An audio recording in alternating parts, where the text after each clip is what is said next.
সাবেক প্রধানমন্ত্রী বেগম খালেদা জিয়ার মৃত্যুতে দেশ জুড়ে বইছে শোক। জেলায় জেলায় নেওয়া হয়েছে নানা কর্মসূচি, যেটা এই সংবাদ সংযোগের শুরুতে বলছিলাম, এবং অনেক নেতাকর্মী বুধবার ঢাকায় প্রিয় নেত্রী যারা অংশ নেবেন, এবং এরই মধ্যে তারা বাস রেলপথে ঢাকার উদ্দেশ্যে রওনা হয়েছেন। চট্টগ্রাম রেল স্টেশনের আপডেটটা নিতে চাই, সেখান থেকে যুক্ত হচ্ছেন সহকর্মী প্রণবেশ চক্রবর্তী। প্রণবেশ, চট্টগ্রাম রেল স্টেশনের আপডেটটা আমাদেরকে জানাবেন, কারণ আমরা জানি আগামীকাল বেগম খালেদা জিয়ার নামাজে জানাজা অংশ নেওয়ার জন্য দেশের বিভিন্ন প্রান্ত থেকে সবাই আসছেন ঢাকায়, এবং বোধ করি চট্টগ্রাম থেকেও অনেকেই রওনা দিয়েছেন। সে খবরগুলো একটু জেনে নিতে চাই আপনার কাছ থেকে প্রণবেশ। খালেদা জিয়ার নামাজে জানাজাতে অংশ নেওয়ার জন্য চট্টগ্রাম থেকে দুপুর থেকেই বাসে করে, ট্রেনে করে এখান থেকে বিএনপির নেতা কর্মীরা তারা ঢাকার উদ্দেশ্যে রওনা দিয়েছেন।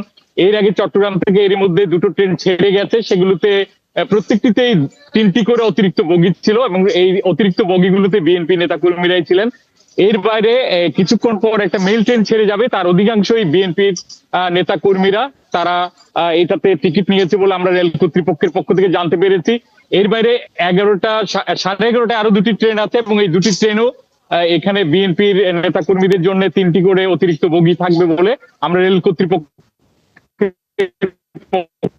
থেকে জানতে পেরেছি, এবং বিএনপির নেতৃবৃন্দ আমাদেরকে সেটি নিশ্চিত করেছেন। অর্থাৎ এর বাইরেও ব্যক্তিগত গাড়ি এবং বাসে করেও অনেকে ঢাকার উদ্দেশ্যে যাচ্ছেন, এবং এখান থেকে প্রচুর পরিমাণে বিএনপি নেতা কর্মীরা বেগম খালেদা জিয়ার যে নামাজে জানাজা অনুষ্ঠিত হবে সেখানে অংশ নেবেন বলে আমাদেরকে বিএনপির নেতৃবৃন্দ আমাদেরকে নিশ্চিত করেছেন। তো সব মিলে রাত অর্থাৎ 11:30 বা মধ্যরাত পর্যন্ত এখান থেকে বিএনপি নেতা কর্মীরা বিভিন্ন ভাবে ব্যক্তিগত গাড়ি সহ, বাস সহ নানান ভাবে তারা ঢাকা অভিমুখে যাবেন, এটি এখান থেকে প্রত্যাশা করা হচ্ছে, এবং একটি ভালো সংখ্যক নেতা কর্মী ঢাকায় জমায়েত হবেন। তো আমরা এরই মধ্যে দেখতে পাচ্ছি যে বিশেষ করে মেল ট্রেন যেটি এখন ছেড়ে যাবে সেখানেও এটি 3 নম্বর প্ল্যাটফর্মে আছে, সেখানেও প্রচুর নেতাকর্মী সেখানে আছেন, তারা এই মেল ট্রেনের মাধ্যমে তারা ঢাকার অভিমুখে যাবেন। তো সব মিলিয়ে একটা ভালো সংখ্যক নেতাকর্মী এখান থেকে ঢাকার উদ্দেশ্যে যাবেন। আর আজকে সারাদিন চট্টগ্রামে আসলে বিভিন্ন কর্মসূচি পালিত হয়েছে।